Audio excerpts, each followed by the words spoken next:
we cannot vote. We are excluded from discussions. I mean, those are considerable and material walls in which we are currently speaking are about the entrustment that happened in 2009. It gives the following kinds of authority to an association that we have with CARICOM. It was an entrustment letter that gave Bermuda general authority to negotiate and conclude trade agreements relating to goods and services.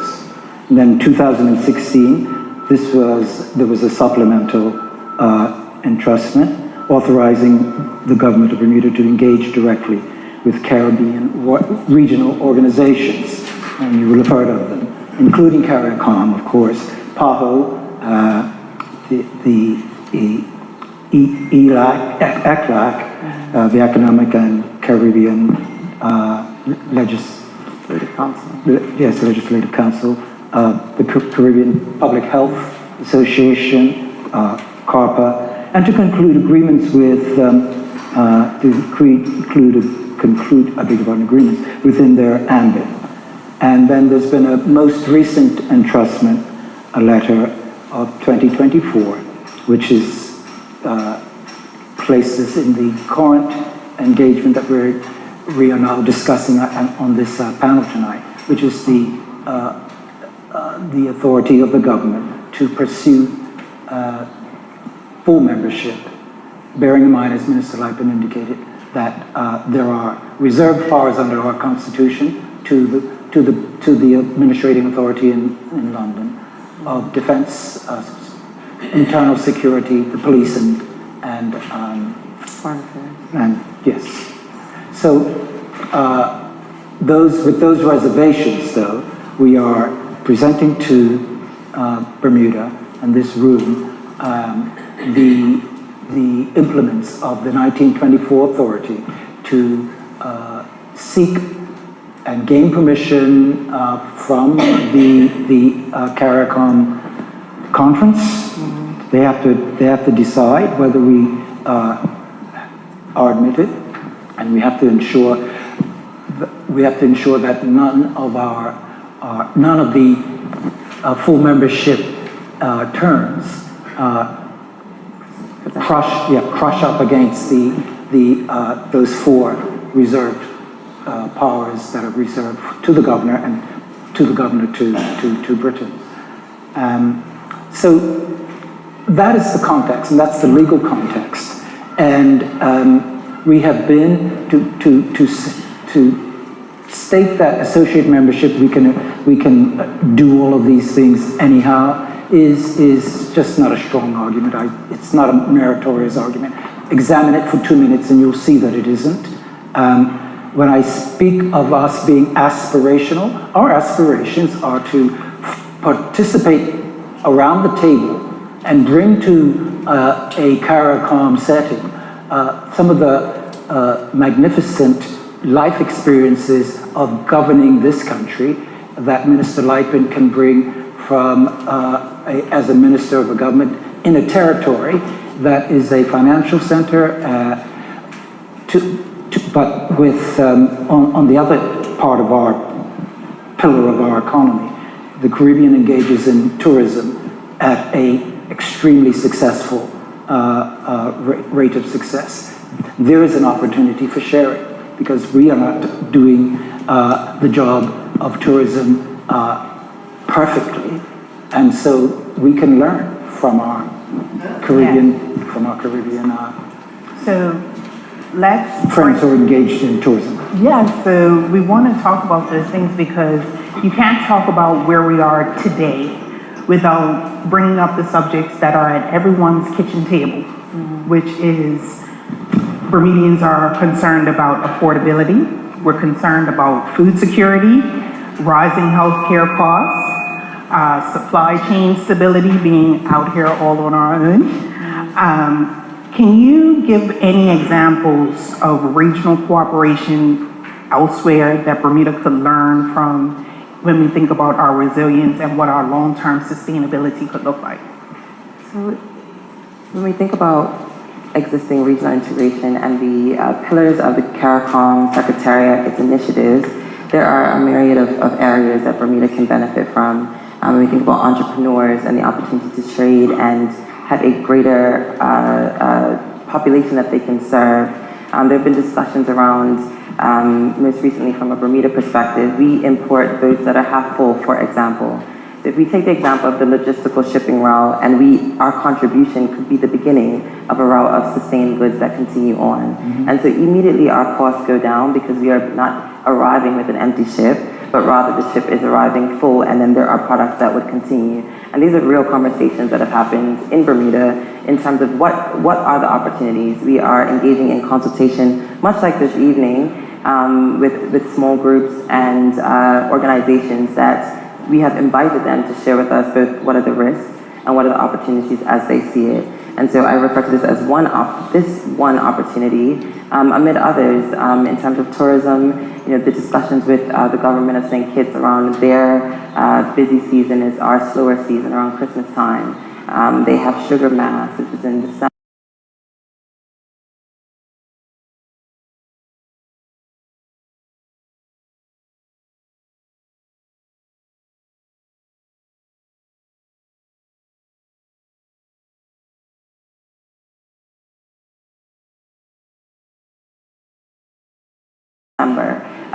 And through support from Bermuda Air, the opportunity to have products in stores. Each individual person can initiate outreach, of course, but there are regional cooperative opportunities that facilitate that directly. And again, it's around, is there support from those in the public that we are seeking to represent to deepen these ties, to benefit those who have shared, they have challenges, and would like for us to explore opportunities, of which this is one. This is not the end of creativity and the opportunity to evolve current state, but this is but one opportunity to evolve current states to the future opportunities that others are taking advantage of, and Bermuda would stand to benefit from as well. I want to piggyback on what the minister said. Maybe just share a little bit of perspective.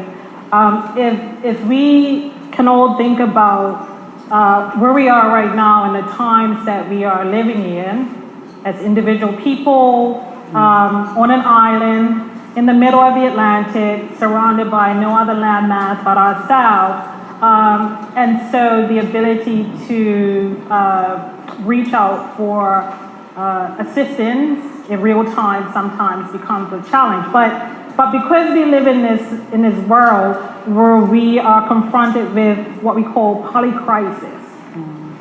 Every day we look at the news and we see some new crisis, right? We are living in a time of what we call mega trends, right? And some of our economists have framed these as 5 mega trends that are impacting society as a whole, no matter where we are. One is climate change, and what is the result of climate change individually for countries and collectively. The second is that we live in a world that is at the forefront and progressing into this technological disruption, right? That is a mega trend that is currently happening today and will continue. We see that there are demographic shifts that are happening. We see that here in Bermuda, we see that in other countries. How does that factor into what we know today and where will we be in the future? We have continued what we call fracturing of the world, where we have geopolitical relationships that have existed historically that have been fractured by something that has happened. And so now these countries have desired to form other types of relationships. And then last but not least, we see that there is social instability around the world, and in some cases here in Bermuda. So in the context of this geopolitical world that we now live in, and I probably will die in my lifespan, we see polycrisis happening each and every day, and we see these 5 mega trends that are impacting our day-to-day lives. We then also see that there are shifts in relationships, and there are more countries now forming regional cooperation as opposed to saying, historically we've been a member of this or a member of that, or we've associated these countries. And so regionalism is a concept that I think that we have to become more familiar with and more comfortable with in order to manage our lives against these mega trends and these polycrises. Now, 700 miles at sea. Yes, we're overseas territory. We're influenced by British history. We're influenced by our access to the United States and to some degree Canada, right? But could regionalism in the Caribbean provide us benefits, stability in this unsure world where we need to have as many partners and cooperation as possible? So I set that as a context for us to consider, right? So the European Union is a cooperative framework of individual countries, right? In the Middle East, Eurasia, we have a cooperative network of Asian countries that come together to cooperate. Some might even say the United States could be a cooperative of individual states who have formed a cooperative in order to work together. And I challenge us to think, what could we be in the future if we form more of a stable regionalism cooperative with the Caribbean? And I think what's also encouraging is the fact that having seen how Bermuda has been intentional with its recent engagement with CARICOM, the other OTs are likewise wanting to do the same. They've pursued, asked, to what extent have we reviewed the Treaty of Chaguaramas, what could we share with them so they can better understand also the truth of the fact that we each have very different entrustments, which today, I don't know that there has been in recent time a level of sharing of these entrustment documents that are very different amongst the OTs, notwithstanding the fact that our Constitution is the most progressive, even with its flaws and things, that they would have a level of envy but want to support and seek to evolve their standing and ability to advocate for their communities as well. That is a great way to frame our next topic, because now for many of us, the conversation ultimately comes back to what the opportunities are, particularly what the economic opportunities present. Let's talk about what regional collaboration, which we've started to talk about already, what does that mean for entrepreneurs, workers, and the future of Bermuda's economy? And we're going to start with the hardest question in the room, because others have asked this at every meeting, and we feel like you deserve to hear the question answered from the front and not from the floor. So the very first question is, the objection we have heard most often is this: Bermuda would pay an additional contribution of roughly $2.28 million a year, in one resident's words, for a seat at the table, while roads, schools, and health care at home go unmet. So to the minister directly, why is that the wrong way to weigh this? And what does Bermuda already pay today for not being in the room? Bermuda pays in more ways than just quantifiable. I think the benefit and the opportunity that exists cannot be limited to dollars and cents. That's one. Two, as an associate member, I shared about how we are invited to attend these fora, but the ability to shape, lead, and learn and benefit in a more intentional way is another opportunity that exists. The $279,000 annually is a contribution compared to, with the pure definition of full membership, conceding to all of the treaty reservations, it would be 0.16 of our annual budget. The interesting piece and the part that is an opportunity is the fact that Bermuda would have, because it is a bespoke relationship that we're seeking to evolve, because there isn't currently another OT that is part of the full CARICOM body as a full member, save Montserrat. They have invited the opportunity to negotiate even those terms, because we would not be able to concede to all of the current treaty provisions. And so that number was factually put out there to inform based on the current calculation that the Secretariat uses. But it does not contemplate the negotiation and the other things that must ensue prior, that would make that figure final. Thank you for that. So to Ms. Erika, from a small business standpoint, is a regional seat a cost or an asset? And what does it unlock that a Bermudian entrepreneur cannot reach today? Well, I mean, I don't think it's either or. It is a cost, but the cost leads to an asset that can be leveraged in a way that currently isn't being leveraged or asset. I mean, first and foremost, the ability to have a streamlined way to connect to suppliers, markets, inputs into your business. I would welcome that, because I think individual businesses right now, sure, you could interact with the Caribbean, you could make a trip and see if you can establish a position there, but why would we overlook the opportunity to do that in a much more focused, streamlined, and well-connected way? I think the opportunity to access financing, a range of different financing options for not just small businesses, but for medium-sized businesses, and any business that wants to scale and grow beyond what is currently available in our current marketplace. And I'm not just talking about debt financing, I'm talking about the opportunity to access, potential investors, equity, grants, of course, debt financing. We just don't have those connections. There have been a fair amount of discussions around how that could happen, but from our perspective at BDC, there's always some limited factor, some full stop that says you can only go here and you can't go any further.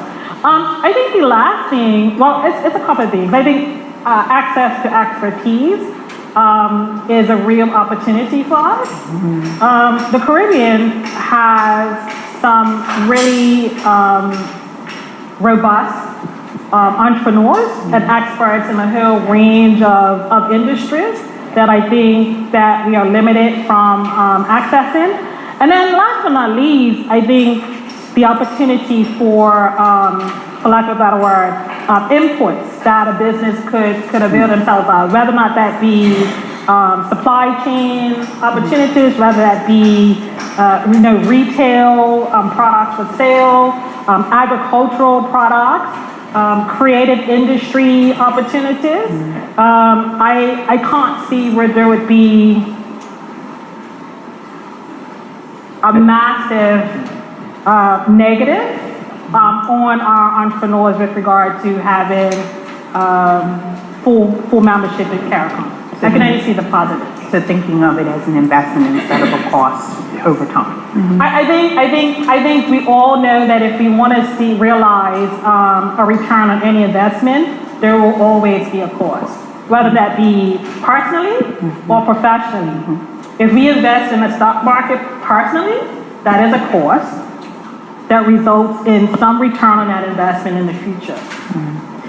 And from a governance perspective, I think that there is a cost that cannot be ignored when you have to advocate. When we talk about the shipping routes, which I will always go to, is a recent example of the fact that we have to send our own advocate, although there is a vehicle for there to be Caribbean and regional advocacy, but Bermuda has to invest in its own advocacy because we don't have a current vehicle, or the vehicle that is there that we could lean into, having represented and spoken to the diversity of the member states appropriately.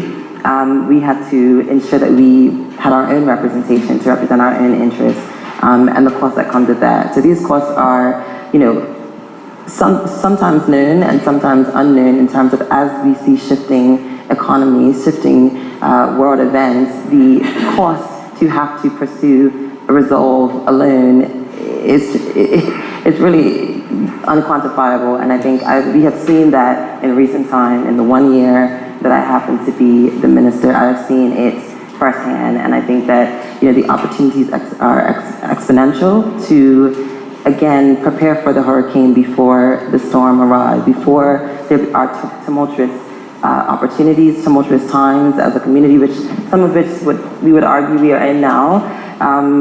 But I think we are still seeing events evolve And the opportunity to have these relationships, have friendships before is one that you can't really quantify. And I don't think a prudent government would resist the opportunity to be able to be equipped to advocate for the needs of its people. Correct. What sectors or industries do you believe are best positioned to benefit from deeper regional collaboration, particularly for young Bermudians, people who are innovators, and also those emerging entrepreneurs? I think that's me. That's you. That's me. Expertise. Yeah, I mean, I think the minister and Mr. Scott already spoke about this, but, you know, tourism is a key area, right? Cross Island packages, cultural tourism, sports tourism. Is there an opportunity to leverage that in some way or access that? Food and agriculture innovation, and access to products from the Caribbean at a price point that makes sense, with a shipping arrangement that makes sense, with eliminating some of the touch points that need to take place currently with regard to getting products into our country. I would also see the creative industries being an opportunity for Bermudian businesses to find some way to grow. I would also say professional services and technology and digital services with regard to cybersecurity, application creation, training, consultancy, compliance, education.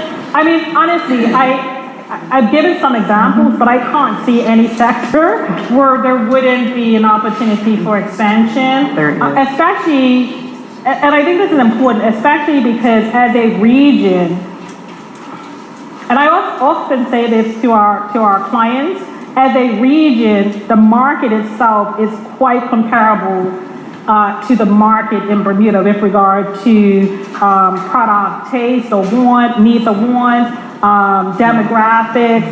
And so if you are finding success with a portion or segment of the market here in Bermuda, the ability to scale that up significantly in a marketplace that covers millions of people, and having that same type of segmented taste or need or wants presents a clear opportunity. So hopefully that gives some context. It does.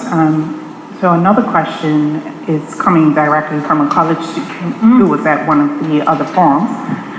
And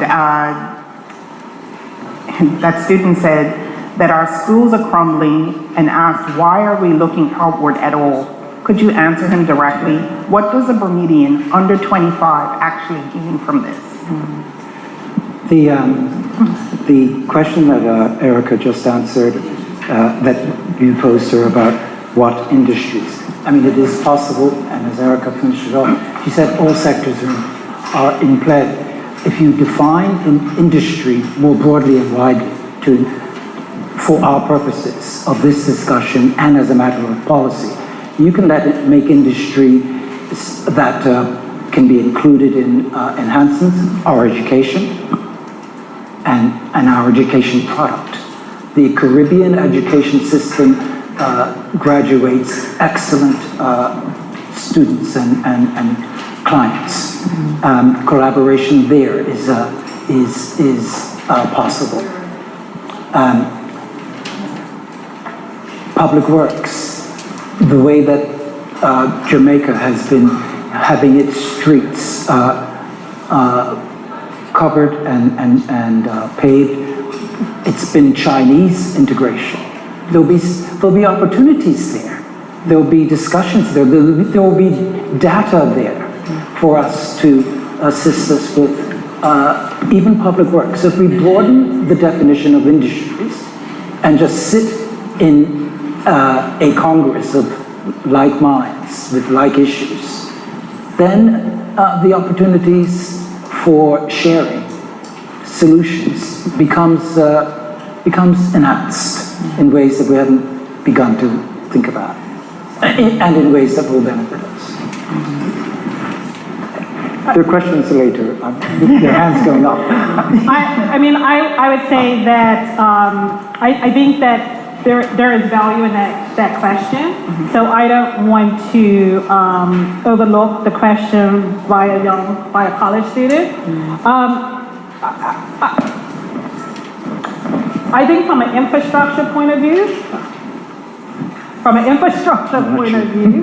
and BDC, we've been working in this space a bit with regard to infrastructure and development and how to bring the cost of construction down from a policy point of view, but also access to technology that will help us to do it. I know that in the Caribbean, they have access to technology and building techniques and infrastructure, like tangible materials, that could assist us in some way, shape, or form. If we had a ready pipeline and a way to access it in that way, shape, or form. And so, I mean, maybe that provides one tangible answer, but the other thing is that I think that we're not solely looking outward. I think that we are concurrently looking inward to see how we can do two things at once. We can look outward and also address inwardly the things that are needed in Bermuda. Okay, so let's start to talk about, now that we've talked about what some opportunities are, there's also important questions around the governance, the sovereignty, immigration, sorry. I'm sorry. Part of my ignorance, because I know you said the format earlier, and I made it, but this is a great panel discussion, and we're getting your insight.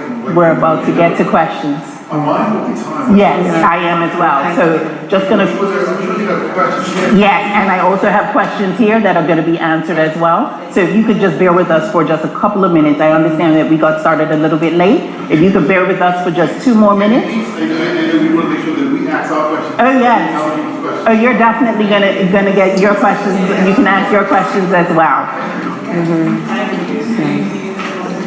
So one of the questions that we wanted to make sure that we were able to frame around is what the constitutional position is, and many people wanted clarity on that, so we wanted to make sure that we were answering that. I wanted to share as well that I had the opportunity to attend a summit last year, and a conversation that I had was that they said Bermuda has such excellent legislative frameworks here. The challenge with us is that because of our size, it's hard for us to scale. But they would love to work with Bermuda if we could figure out a way to scale because of the governance frameworks that we have that other countries don't have. That's always been on my mind as we've had this conversation about how Bermuda punches above its weight all the time in a lot of different areas, and our legislative framework is one of those areas where we definitely do have an advantage over other communities. So just before we go into questions from the audience, I just wanted to ask this last question of the panel. One of the most common public concerns relates to the sovereignty and the immigration aspect. Can the panel help clarify what CARICOM membership would and would not mean legally for Bermuda? Yeah, thank you for your question. And I think, we recognize that the hour is late, so I want to acknowledge that. And we also recognize that you have questions, and so they will be answered this evening, to the extent that we have the information. Just quickly, by show of hands, who's read the 60-page green paper? Who's what? Who's read the 60-page green paper? So I see 4 hands. So part of the reason why we're going through a lot of the integral details of what's in the green paper is that despite the ministry's efforts, we also recognize that people have not read what the government has spent a lot of time in curating, having the information, being factual. If you put out a 12-page document, then it would be not enough. And so the ministry has really taken a lot of time to do so, and we also recognize that people have not had the opportunity, despite us going through 4 months of consultation, to read it. And so I appreciate our volunteer panelists this evening, but I really want to underscore the respect for them because they don't have to be here. They are supporting the ministry to help to communicate and distill the messages that you have asked of us who are seeking to govern and bring you along the journey. And so that's what this forum is seeking to do. So I note the panelists and the face of the gracious moderator. I just wanted to put that intervention out there because respect is really important, but the why is also important to know and understand as well. Our constitutional status as an overseas territory is governed by our letter of entrustment. The letter of entrustment Michael Scott went through, former MP, in terms of what we are restricted from being able to participate in. Of the Treaty of Chaguaramas, there are 300 or just under 300 reservations. We have identified initially 42, having met with all of the attorney generals last week. We've now been able to whittle them down to less than that because we have been able to better understand from the Secretariat, from the various attorney generals who are present, that what we perceived our entrustment to mean against the written document in the Treaty of Chaguaramas was not necessary to take a certain reservation as listed. And so the Green Paper has 42 identified, so it's less than that. We're finding that to be able to submit that to the UK. Subject to the UK's response, will determine their views on those reservations and if we need a further letter of entrustment or if our current letter of entrustment is sufficient for any next steps. And so that's where we are right now in terms of our constitutional status. That's where we are in terms of the process. And so the journey of consultation invites the invitation of the public to see things that we haven't considered as a government in terms of the risks that would be consequential for the pillars of our economy that would restrict further evolution because we already have been able to identify opportunities of development and growth. And so the invitation is to share with us what we haven't considered as how it would shift and impact current life for the bad in Bermuda, how it would negatively impact current states, versus the opportunity to evolve what the future of Bermuda looks like. And so I know there is a slider, and I'll give it back to the moderator in terms of how you want to do Q&A. So we have a couple of questions that were submitted through the Slido, and if anyone wanted to do that, but we also will have a microphone to come around as well. So I'll go with the Slido questions first. One of the questions is, how realistic is it that Bermuda would be able to have shipping routes to get food or other products from the Caribbean? So I leaned into a conversation with a local shipper earlier, the fact that there is a logistical and ongoing logistical discussions of which Bermuda in how do we make this work, what is possible amongst the trade, noting the various jurisdiction distances between the jurisdictions. And so these are ongoing discussions of which Bermuda and its interests are not currently part of. Bermuda historically was part of the sloop and very much present and part of trade historically. Before technology, before we have innovation, that is a part of our history that cannot be erased. And so it is an opportunity to do the same differently in the 21st century, 2025 and onward in the way that we have been a leader in the region before and have contributed meaningfully. Next question, thank you, Minister. Bermuda has a voice in the climate change conversation based on our reinsurance industry. Is it possible to better leverage this to access global climate finance? The answer is yes, in short. This is a question for Aretha maybe. How will local products be protected if other Caribbean entrepreneurs who may have lower overhead costs are able to sell their products here? Well, I mean, I believe any agreement, right, that is negotiated will take those factors into consideration. And so, you know, the government, the minister, what Mr. Scott was saying is that the agreement is not carte blanche. We have the ability to negotiate in any area. And if, as part of this discovery process, we determine that it would open up further competition that would have an impact, a negative impact on our Bermudian entrepreneurs, and I think that we will consider that very seriously. And more specifically, actually, it would be, I think many have been confronted with the principle of the CSME, which is often, you know, part of what is identified as the biggest risk for Bermuda. The government has made clear in the Green Paper, and I will also share that we are not seeking to participate in the free movement of persons to the extent that the current CSME framework is established. Our current immigration policies and the current promotion of these roles, the only shift would be an intentional promotion in the region for the roles that we currently are recruiting and already are awarding work permits for in Bermuda.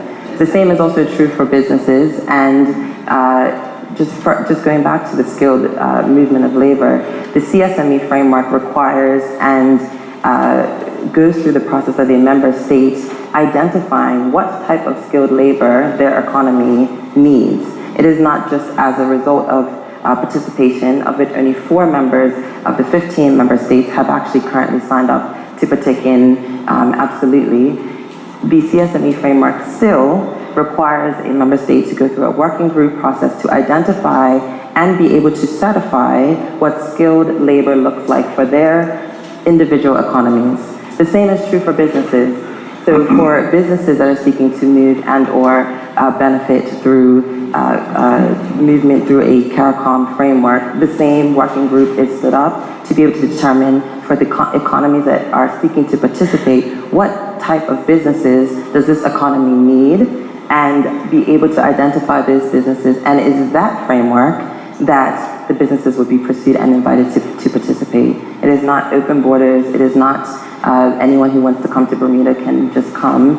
That is the framework that the spirit of the true CSME, of which Bermuda is not participating in, but that is the true free movement of persons and free movement of skilled labor relating to E is obviously enterprise, and without visa is the third CSME principle. So skilled labor, visa-free travel, and movement of businesses, of which each would have a working group, save obviously the visa, that's an immigration policy, obviously not applicable to Bermuda, but it's important for you to know what it means when you hear CSME in the context of CARICOM. Great. I'll do one more question from the slider, and then we'll take some questions from the audience. How does the government think that joining CARICOM may impact the level of Bermudians moving overseas to potentially cheaper or more diverse economies? I think Bermudians are already choosing, what they wish and where they feel that they can flourish. But I think there is an opportunity to improve way of life here in Bermuda, and we are focused on considering what we've heard as the needs. There was an earlier slide that I don't know if many saw it, but before we even began a CARICOM campaign, noting that there will be pluralized and very defined and influenced positions on what the government's intentions may or may not be. Before a CARICOM campaign was started, a omnibus independent survey body conducted a survey where Bermudians were invited to share what is it that is important to you. And there were pillars, and I don't know if you could bring it up on the slide, but there were 5 areas that Bermudians said before we crafted the green paper, before we even thought about what the messaging would be associated with. Those are the things that the Bermudians said, and the government was invited to review and consider. And so looking at that against the offerings, that has been our North Star when we determine how we wish to explore opportunities. So culture and sporting connection, the top being stronger food security. And this was conducted by narrative research, not by the government. And we engaged with them as part of their 4th quarter omnibus survey. So the public, independent of influence of what and how and all of the other historical discussions, this is what Bermudians said before we began this discussion. And this has been the North Star in the way in which we've structured the green paper and also the engagement thus far. So let's take some questions from the audience. I'm not sure where the microphone is. Okay, Mr. Ming, did you have a question? Or you were just wondering what the process was for the... Yes, Okay, all right, okay. I have one over here. We have a hand here in the front. Gotcha. I have one here. You ready? Okay, good evening, everybody.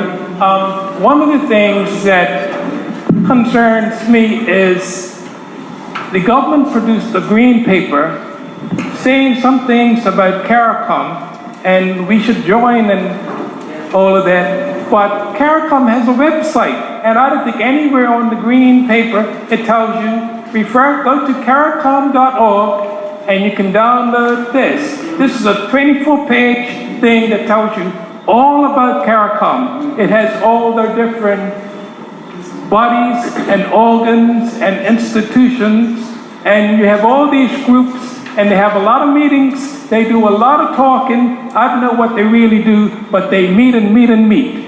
And if you go on CARICOM.org, you can see their schedule of meetings. Now, Bermuda isn't a couple hundred miles away from many of these islands. Bermuda is 1,000 miles away. How can we, if we're paying this 2.78 million just to join, then we've got to go to all these meetings. I think it's about 5 or 6 this month. They seem like they ease off in July and August, but it's a lot of meetings, and if you become a full member, the members become part of a quasi-cabinet. So if you become this quasi, I won't allow you to. it's here, right here. It's here. Is your question, sir, My question was, why didn't you refer us to this? Because you asked, who's read the green paper? And you said 4 people put up their hands. And the thing is, if you want somebody to make a decision about something, the people need to know about it. Absolutely. I agree. No, thank you for that. So the government of Bermuda would be important for them to do its own independent research into the unique and complex dynamics that exist in Bermuda. I don't think anyone would tolerate us to just have that as how we position our engagement as a government. That would be, I think that would be disingenuous, and I don't know which document you're referring to specifically, but the CARICOM body and its organs are actually listed here and referred to by reference in the green paper several times, noting where we got the information. We've presented the organs, but most Bermudians want to know what the government seeks to align with its interests in mind. It is not an abstract document that doesn't consider what Bermuda and its needs are. And so that's what the green paper, as we pledge to do, which will then evolve to a white paper, can be held against and evolve by way of policy should it be supported. We couldn't use that as our policy instrument, but rather it is a document that is referenced. I don't know, the CARICOM body specifically is referenced in the green paper. Okay, yes, Minister. Just asking this, does Bermuda need to overcome the negative stereotypes, perceptions that people have of the islands in the Caribbean? And I'm saying that in terms of even respecting, I'm talking about general Bermudians now, not the government, just respecting what is there, because there's been so much negative perceptions and things that have been told to Bermudians about the islands, about, I don't want to call any specific island. And also, I think we need, because do they respect that those islands have those type of economies, have governance and all of that? A lot of them persons that I speak to, so I'm just thinking there's a negative attitude that people have about the islands in the Caribbean, and we're so much above them. That's a reality that's out there. That reality, and so we need to overcome that. So I'm asking, do you see that? Is that a real concern? I definitely think that we can evolve as people. That's categoric. I think we must lean into the truth of who we are to anchor who we will evolve to be. I think the view of the Caribbean as less than us, as not having the same shared challenges as us. When the shipping, as my quintessential example, when the shipping tariffs were stood up and the threat of what it would mean for our economy and our survival was established, there are other islands that too have the exact same challenge. So we are not that different. We are different maybe in terms of our infrastructure and how each cultural experience from island to island may show up, but there is, a connectivity even amongst that, but we are not that different, not at all. Yeah, it is. But people have to want to lean into it as well. You had a slide up there, which is on the answer sheet here, saying that will CARICOM nationals not be able to live and work in Bermuda? And it says there'll be no automatic right of entry. But on page 11 of the booklet, it says free room skilled persons, and it says, workers with CARICOM skills certificates, such as university graduates, will have the right to seek employment without a work permit. Can you explain the conflict between the two? This is identifying what the free movement of persons in CARICOM and how it functions. That's what's on page 11. You're talking about the pillars, correct? Yes. Yes. So it says, what is CSME? So it's talking about from the Treaty of Chaguaramas, how it's established and what it means for CARICOM, not specific to Bermuda. It then goes on to It's not Bermuda's specific to approach. Bermuda. It's Bermuda's approach, It but says- you were talking about the pillars down here? Yes. Yes. So is that an error or? No, it says Bermuda's approach to CSME is around measured integration, and then it goes on to how CSME functions in CARICOM at present. So, Yes. Just very briefly, I'm going to make a comment. I believe the gentleman behind me said we were 1,000 miles from the nearest Caribbean country. We're 4,000 miles away from UK, but we had no problem seeking meetings there. We had no problem going to the EU. Here, here. We had no problem going to Brussels to do what we have to do at the European Union. Why do we have a problem going 1,000 miles, a quarter of the distance? What's the real problem? Well, I didn't do because I'm in trouble, and I'm not Thank a you. politician. Well, you spoke to one, and not me, but to the minister, and I thought she gave you a reasonable explanation. But we can chat afterwards, if you want. Thank you. Yeah, if I may just also, I'm going back to page 11, just to be clear.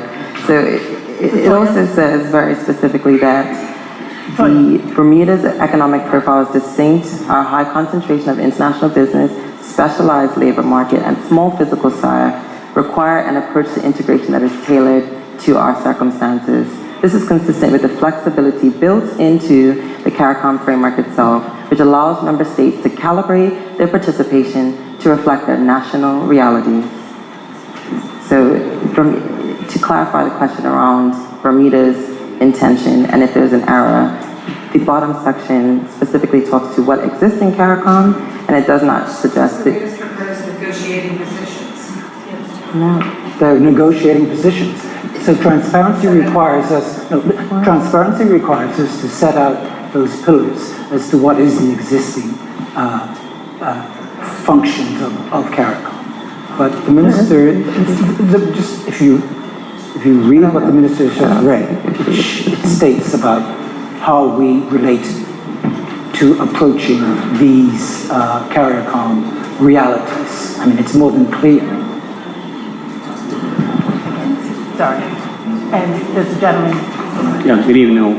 I'm totally against joining CARICOM as a full member or an associate member. And one of the things that puzzles me is that we're paying $279,000 and nobody can answer the question, what results, what are we getting from that? We haven't even gotten a slice of bread for that $279,000, nothing. We're just giving away money. And then we join and give them $2.28 million, we still won't be getting anything. And all the stuff that you've said tonight, why hasn't any of that happened as yet? None of it has happened, and it isn't going to happen. If it hasn't happened yet, it's not going to happen. Your Honor, I don't accept anything you've said tonight because you haven't shown any proof of what you've said. There have been no ships coming from down there delivering any food to this island during any time, any year, nothing. thank you so much for your opinion, and we respect that that is your opinion of what it should look like moving forward.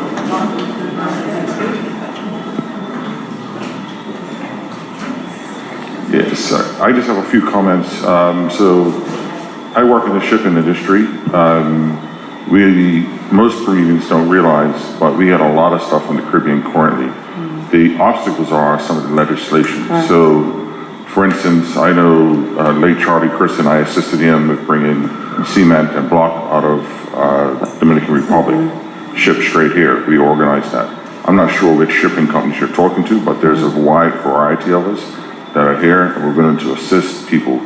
Another thing is the boogeyman stories have to stop, because there are a lot of people in Bermuda who are making hundreds of millions out of the Caribbean, and I deal with them. So you do work there, you can't do this. If you go to Cayman, Edmund Gibbons Group, you see how many properties they own down there. I've been down there during hurricanes to repair stuff.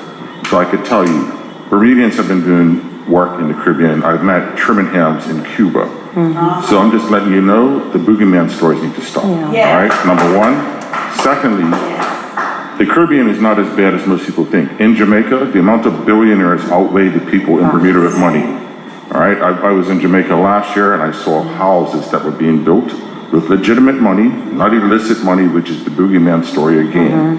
And these, Clarion Bank, number one, look at that, owned by NCB Bank out of Jamaica. All the high net worth money in Bermuda managed through Clarion Bank is managed through Jamaica. So if these people were thieves and all these boogeyman stories that we get, we need to open our eyes. The world is changing.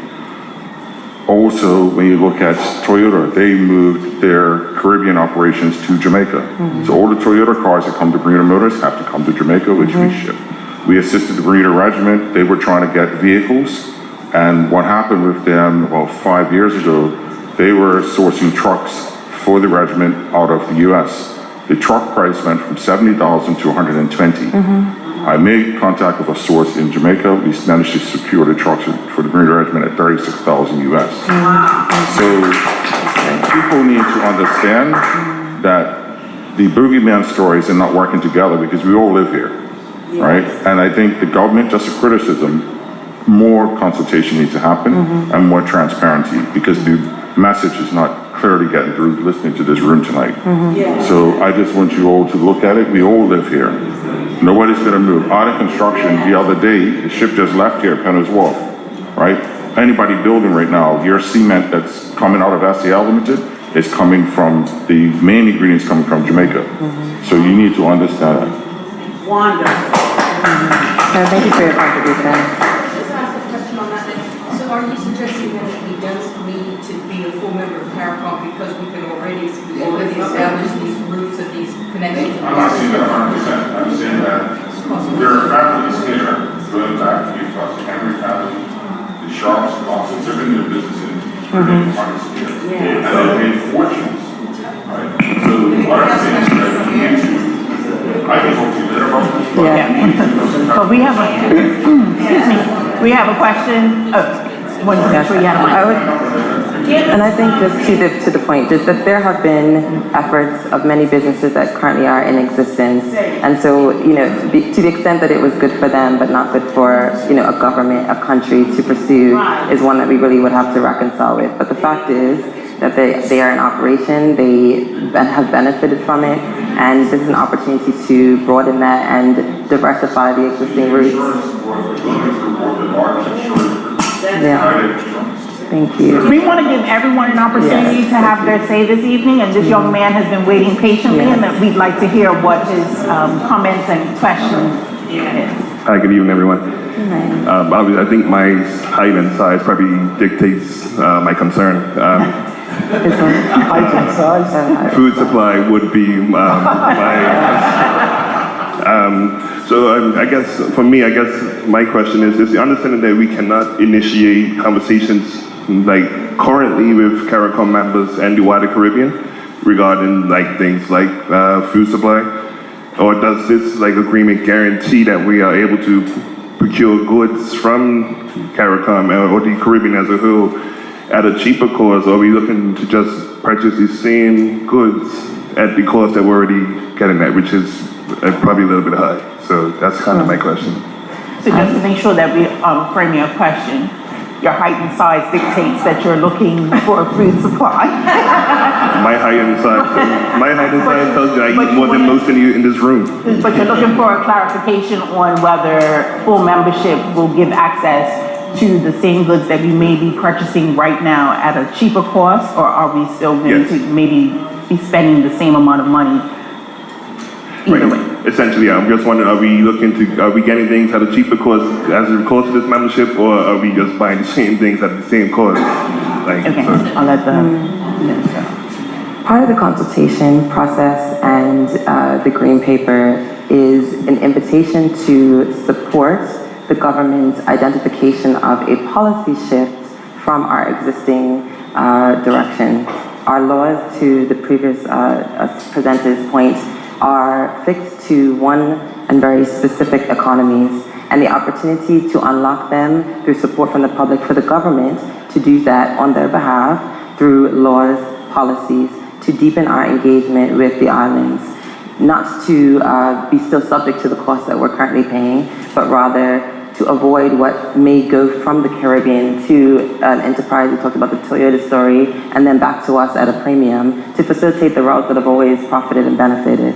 And so to what extent can we see how there are other opportunities through engagement, through discussions that they are having, and deciding on to what extent they are shared amongst them, that we currently are not privy to. Associate membership does not allow for us to participate in those discussions at all. Full membership, deepen ties, because full membership will always be subject to the CARICOM body and also the UK. So full membership would be the ultimate state, but the ability to be a full member is one guided by our entrustment, of which we've already declared there are some reservations because we're not independent. So to the extent that we can deepen ties within the limits and boundaries of the UK's constitutional allowance is the extent to which the government seeks to pursue. So it's subject to that approval. So Malika, we have a question back here. I see the lady in the front in the peach. 2 seconds, MP May. And then we also want to go back to Slido to ensure that those people who scan the QR code, get to share their questions. Sir? Yeah, good evening.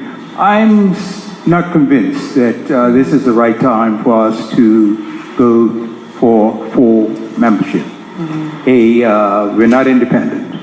And at the end of the day, this decision is not ours to make. Beyond that, I feel after listening to all of what has been said from the stage, I think that the membership, full membership, the endeavor for that amounts to nothing more than, at this time, influence peddling, which leads to other negative things. It's a matter of trust, in my view, and at this point in time, with a personal experience, I don't believe that certain sections within the PLP can be trusted to act in the interest of Bermuda.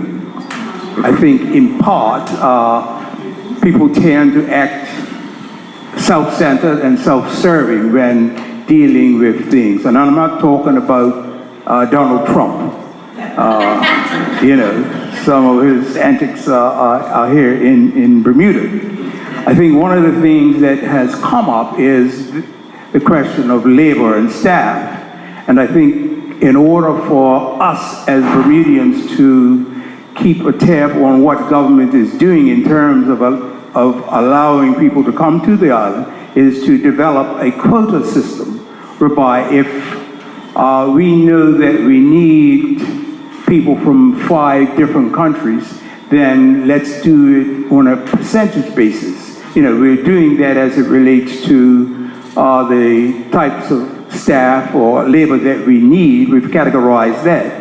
I think the quota system would assist in going a long way to keep check on what government is doing, as opposed to allowing the government to go ahead and allow 50% of the people to come from here and another 10 or 5 from this or that other country. We need to be able to keep some type of tabs on the government.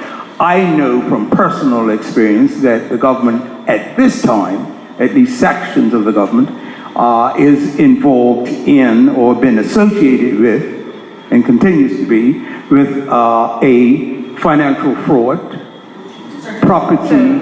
Could we please keep our questions to the green paper and any questions that you may have on full membership to CARICOM.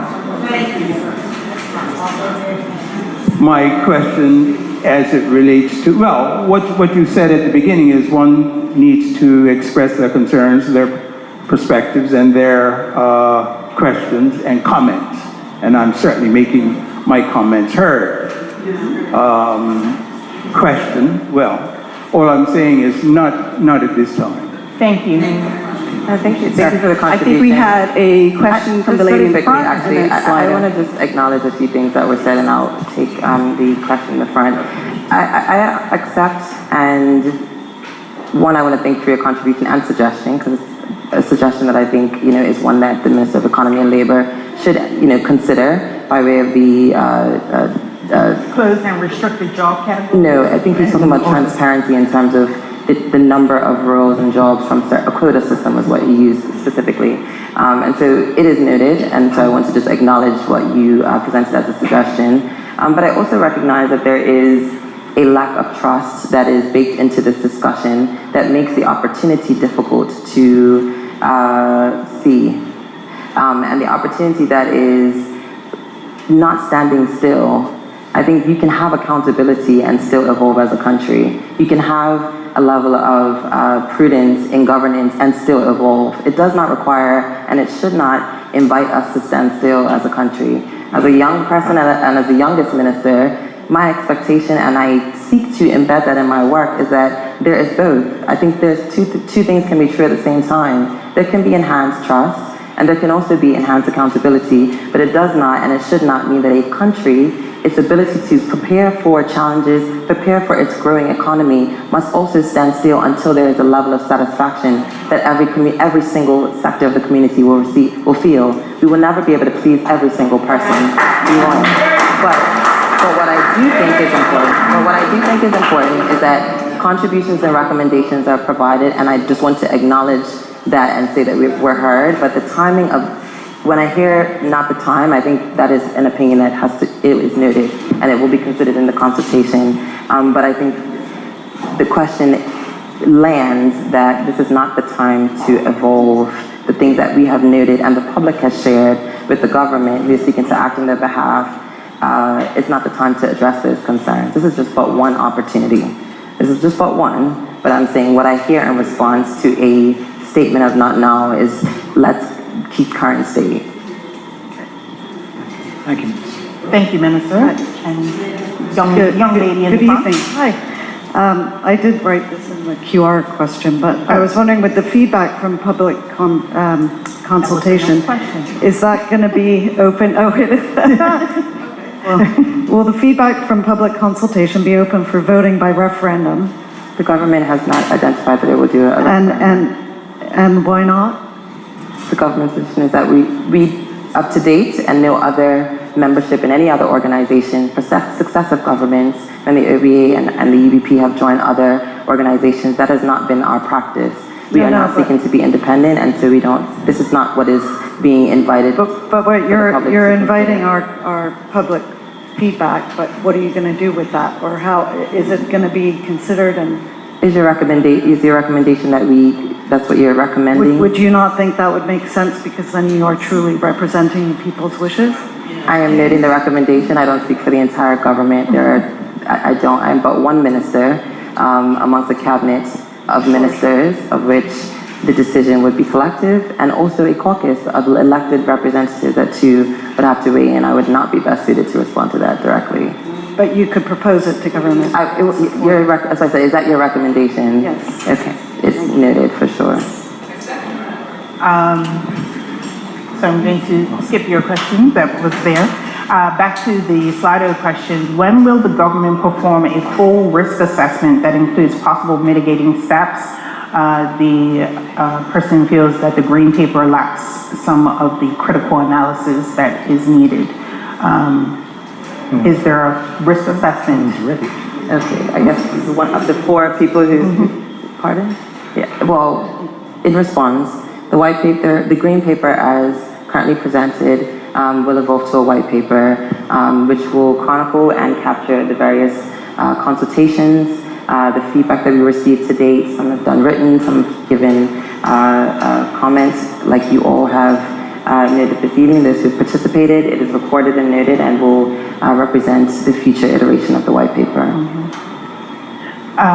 If Bermuda has invested time to consider full membership in CARICOM, have we also considered any association with any other countries globally aside from CARICOM? Yes, and the government and successive governments have joined organizations like CARICOM without any of this, kind of hullabaloo. But it is a policy, and I say hullabaloo in terms of the consultation, the, deep engagement, the time that those who are volunteering their time to contribute and provide independent messengers. We've engaged and elicited various segments of our community and in an effort to educate, inform, and bring the public along the journey. And so that is the approach at present, and previous to this, associations and organizational ties and agreements have taken place without any notice. It would just be informed thereafter. What are the economic disadvantages for joining as a full member? I think we've listed, we've gone through that this evening in terms of They asked what the disadvantages were, sorry. Disadvantages, that was the question. I don't see any. Well, this is what the consultation has sought to invite. To date, when we've engaged with business organizations and we've engaged with various sectors, we have asked the question, what are the risks as you see them to your current business, whether it be insurance, entrepreneurs, and otherwise. And most have been mitigated through education. Some believe, okay, if there's a risk to my livelihood here in Bermuda, and the idea that we would be not changing our immigration policies. Similarly, from a business perspective, clarity on what the CSME framework does, clarity about how we actually participate, has been able to kind of dispel a lot of the beliefs that have been held as critical against a deepened engagement. Any other questions? I think we've May I just say that I've attended all of the town halls and now this one. And I've read some of the opinions in the newspaper. All of these have been opportunities for a seminal and plain and clear disadvantage to be articulated. And you would have read them if they were both genuine and earth-shattering to our well-being. So stay tuned, but so far what we're hearing in these discussions, are we hearing, I ask you, serious disadvantages? Just consider that. Economic disadvantages. So we have to wait for the mic. I have one more question that I wanted to pose to the panel that came from Slido. We talked about it a bit, and I think that it's a worthy question to delve into a little bit more. What barriers exist to trade now that would be possibly lifted with our full membership into CARICOM?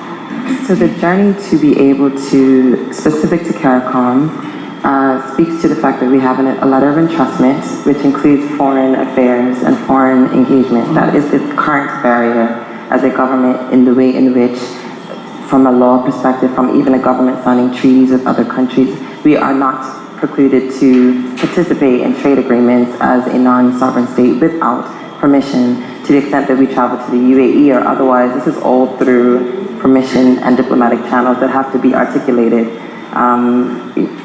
And that is a fact. So that is the restriction at present as a country. But individual businesses is not the same as a country-to-country trade agreement and trade alliances thereof. This MP Ming, you have a question. Sorry, do see you in the front? Yeah, you can go first. And then I see a few hands up in the front. Latoya has the mic, sir. This is addressed to the minister, and as we are in debt, and $2 million has to go into the budget, so what is the government looking to cut? Because when you spend money over this side, you gotta cut something. When I buy something in my wholesale, if I buy a car, I gotta cut on the groceries. So how is the government gonna work this out with the $2 million? Well, just spending our money, what's out of that? Absolutely. I am not the Minister of Finance, but I can tell you that when the Cabinet considered the extent to which we would pursue it at this point in terms of consultation, etc. This was in contemplation and will be in contemplation should a budget need to be balanced. We have had successive balanced budgets to date, but there is a level of debt, and there have been noted and signaled CIT discussions around how the debt will be paid down, etc.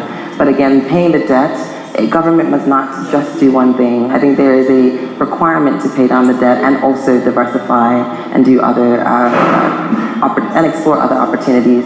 Just as we have different pillars, different ministries, we have to evolve every single pillar of our economy to the extent that we can. And I appreciate you responding that way, but are we addressing the problems we already have? Education. The young man, Mr. Scott, had talked about us learn from the Caribbean and hospitality. Bermuda led hospitality. We were the crystal chandelier. And we already have the blueprint. We just have to go back to doing what we already know. We're not bringing people in to teach us. This is not working for me. And tonight, I have to be honest, that I appreciate you all, but it was very rehearsed. Because when we came to a real answer, we got no answers. Okay. That's the way I felt. Understood. And I didn't talk from my own opinion. But when somebody runs, I can tell when something's rehearsed.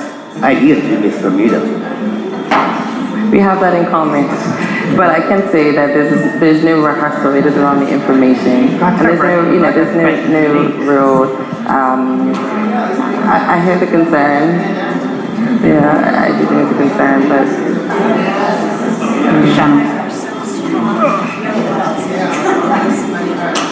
All right.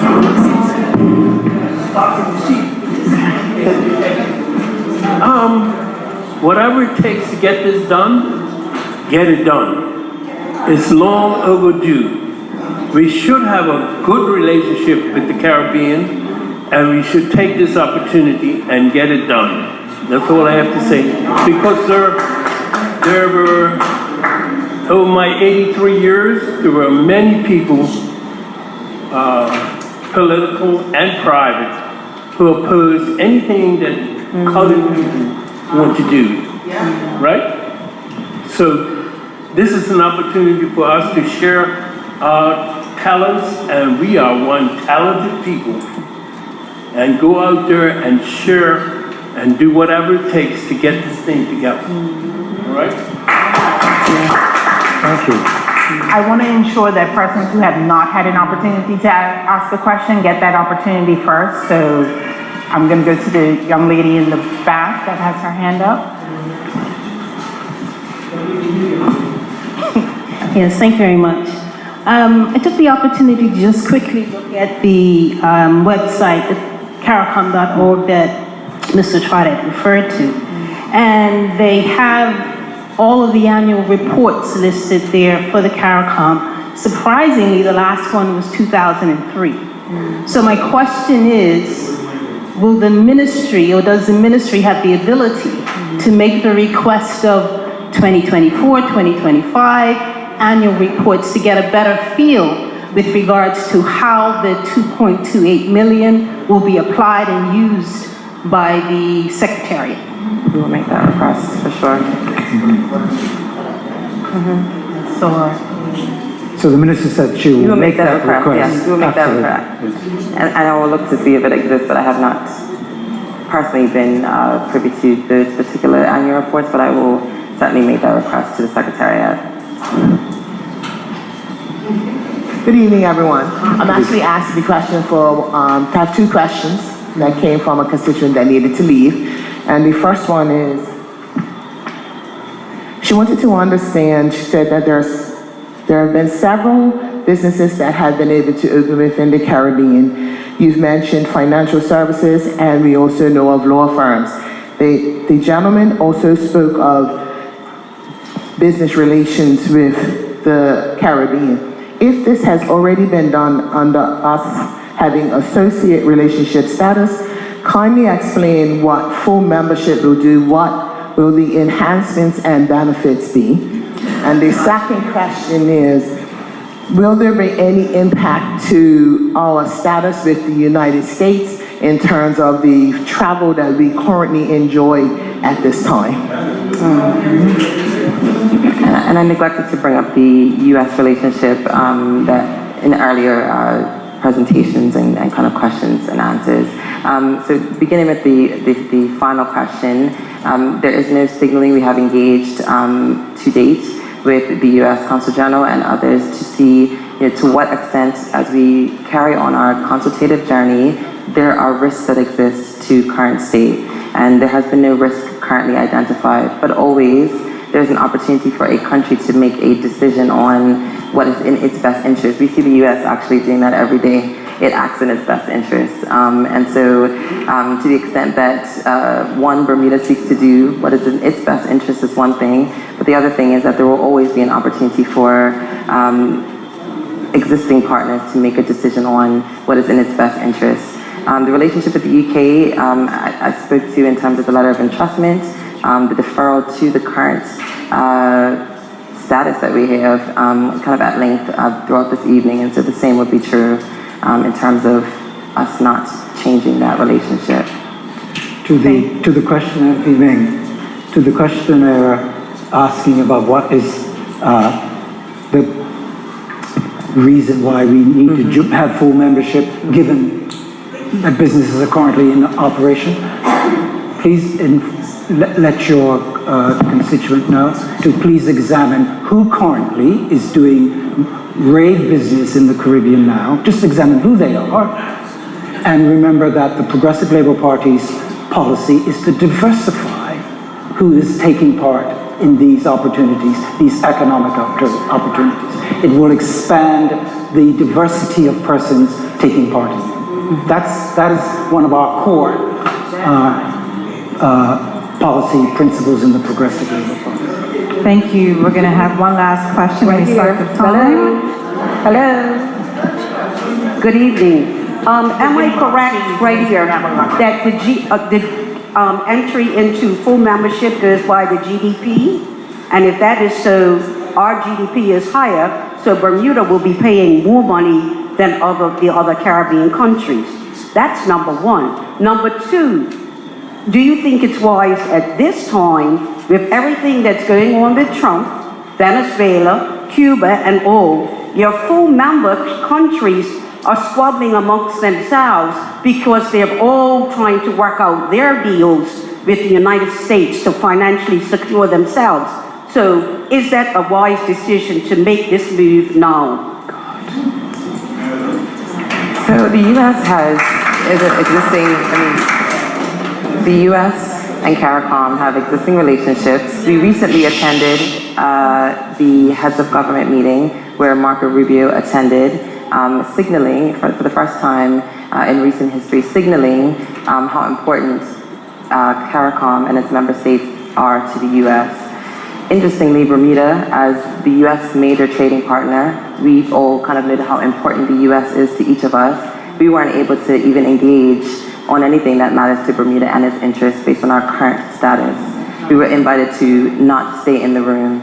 And so to the extent that that would be appropriate with a country so reliant on the U.S. is a question that I left asking.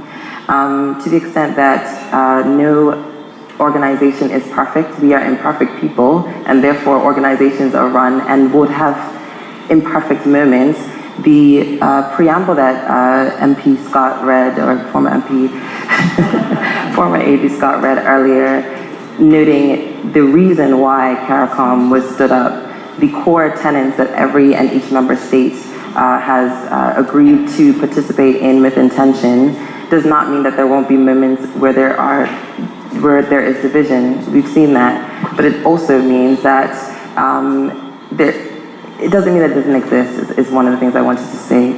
Also, the U.S. then put out a position paper about that deepened relationship, how they see CARICOM, and I do invite persons to download that, which is online, talks about the U.S.'s position and how it sees CARICOM. And the white paper that will come out after, this document wasn't printed at the time of this green paper, will reference the same because it talks about how it sees these CARICOM countries.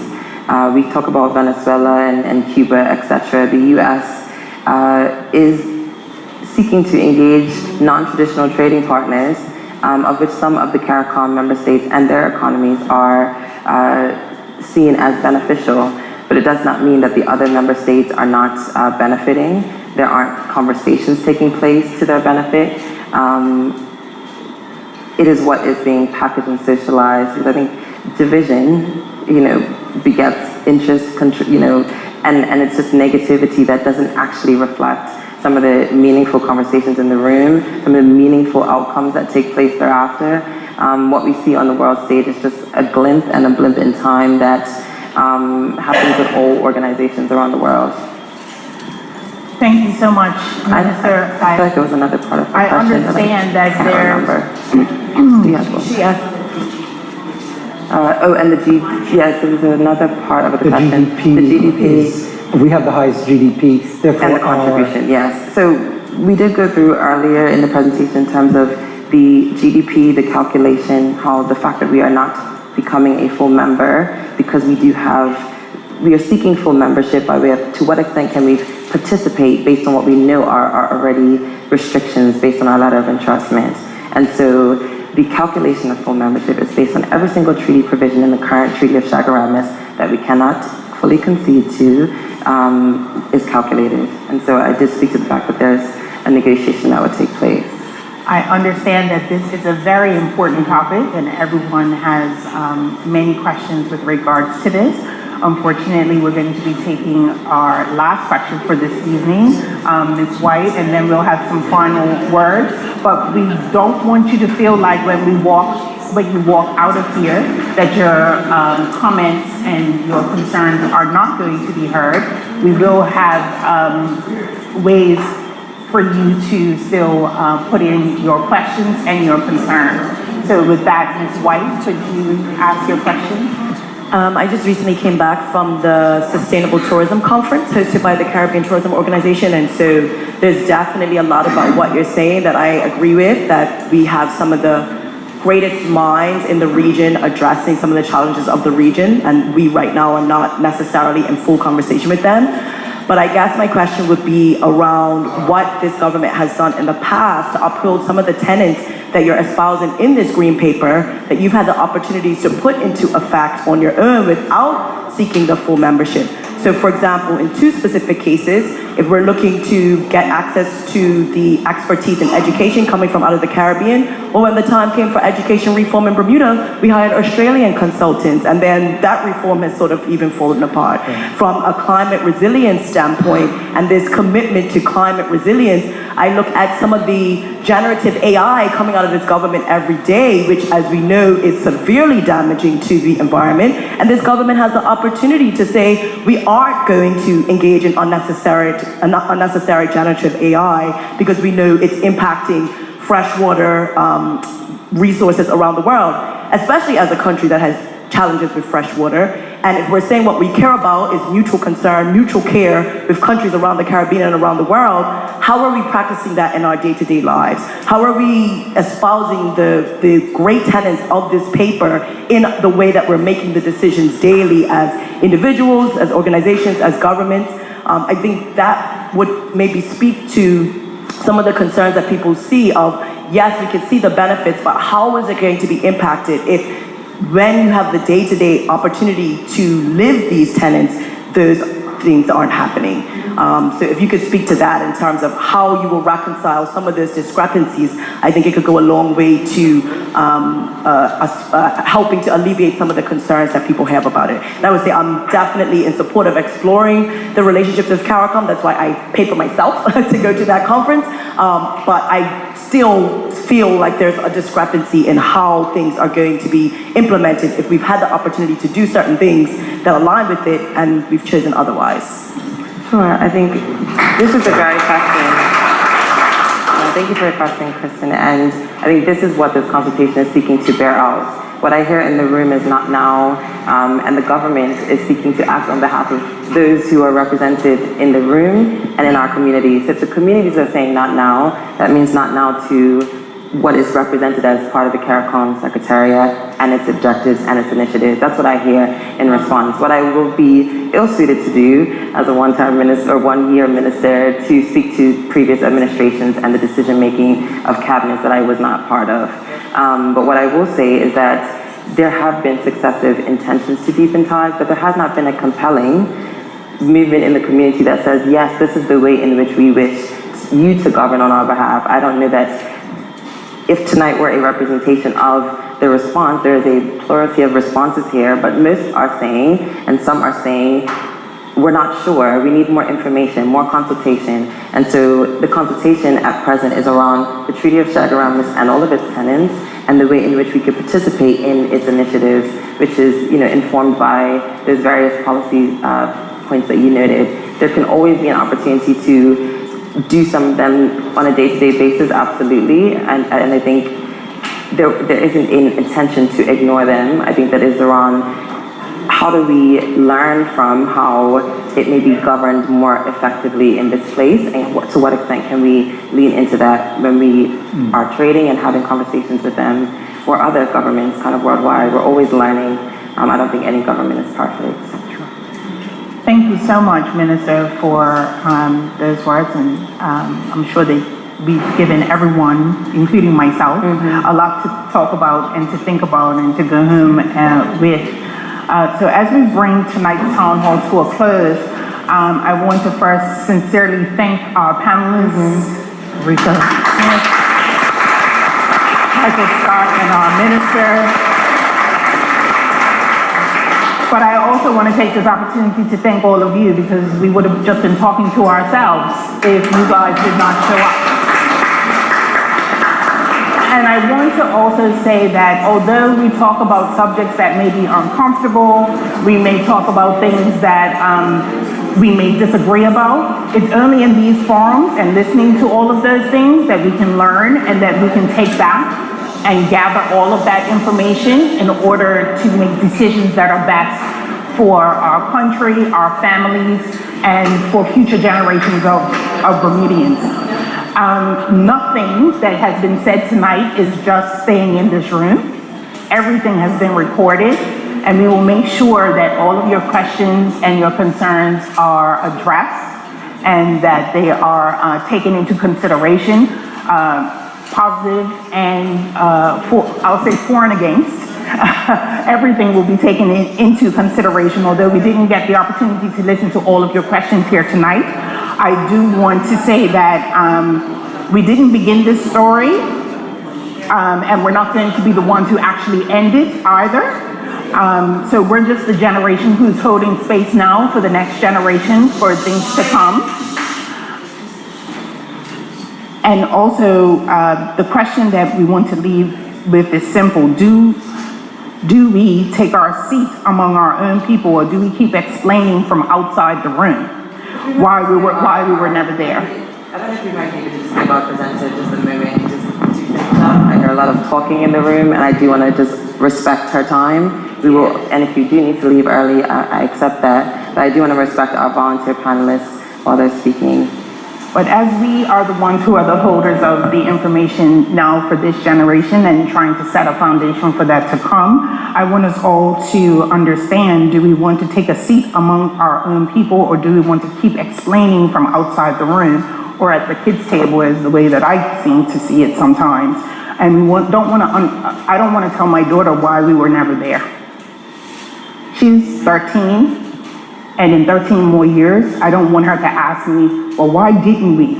I've seen you, Mom, doing all of these different things. Why were we never there? Why didn't we make that decision? And why am I left to do something now when you could have done something before? And all of us have asked previous generations why they didn't do something and why it's been left to us to do it. So we need to all think about what our reservations are for it, what we think will make it better, whether it's an economic decision, whether it's a personal decision about family and culture. We want to make sure that we are asking these questions, but also we don't want to have to answer the questions when I'm 83, as this gentleman says that he is. I might need to see his birth certificate for that. I don't want to be sitting with my grandchildren and wondering, if I could have made a different decision tonight or in the next few weeks, that I'm not explaining why we didn't have the courage to do something a little bit different than what we've seen before. So I want all of you to stay engaged in this conversation. You can visit together for caricom.gov.bm, where you can read the story of us and you can learn more about the consultation process, and you can complete the public survey to ensure your voice is part of this national conversation. I want to say thank you again for tonight's discussion. I learned a lot. I did a lot of reading prior to this, but you never know what other people think, and I love being in rooms like this where we can hear the opinions and differing comments of many different people, and I think that it's a worthy conversation that we're having right now, and I want the discussion to keep going. So with that, I will say to all of you, please travel safely, have a good evening, and also enjoy the Bermuda Day on Friday. And Minister, I'll give you a final word. Thank you for your time, and I appreciate the engagement. I know the hour is late, so your comments.